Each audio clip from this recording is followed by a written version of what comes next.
bienvenue à l'émission Un monde meilleur. Aujourd'hui, l'épisode de l'acceptation. Nous allons vous démontrer comment la valeur de l'acceptation peut contribuer à améliorer le sort du monde.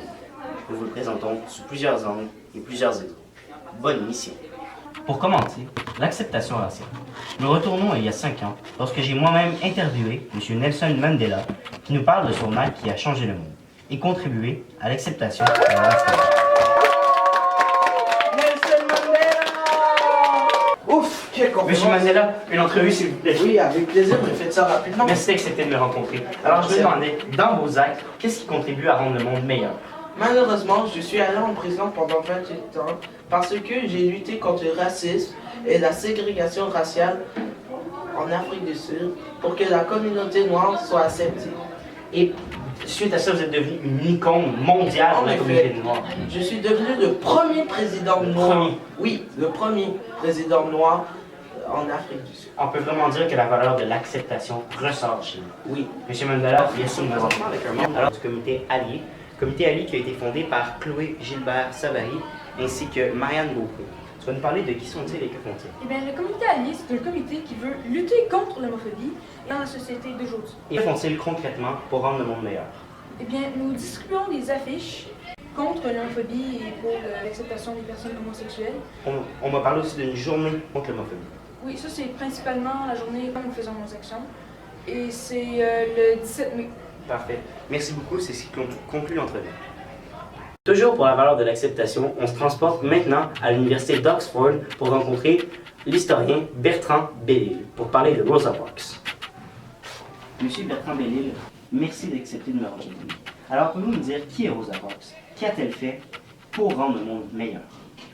Eh bien, Rosa Parks était une dame noire qui, en 1955, s'est rebellée contre le système raciste aux États-Unis.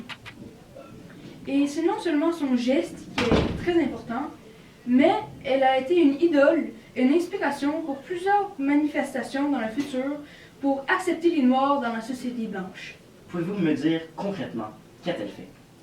Eh bien, elle est assise dans un bus et un homme blanc vient et lui demande de lui céder sa place parce qu'elle est noire et elle doit obéir à tout ordre d'un homme blanc.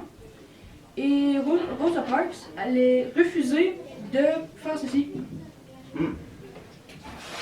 Nous allons maintenant vous faire une reconstitution de l'événement. Et toi, dégage, sale négresse! Non! Hein?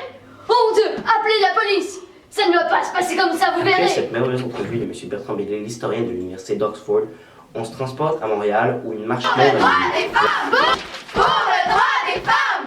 Nous nous sommes écartés de la manifestation et je suis accompagné de Géraldine Beaulieu qui nous parle de qui sont la FFQ et que font-ils.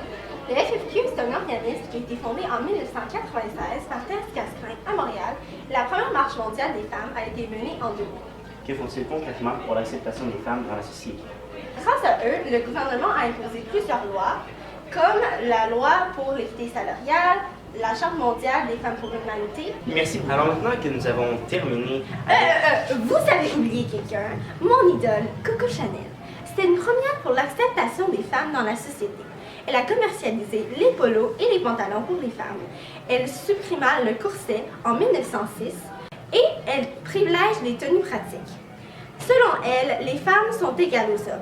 Alors nous avons maintenant fini avec la vidéo qui prouve que la valeur de l'acceptation est une valeur qui peut vraiment rendre le monde meilleur. Sur ce, merci d'avoir été à l'écoute et à la semaine prochaine.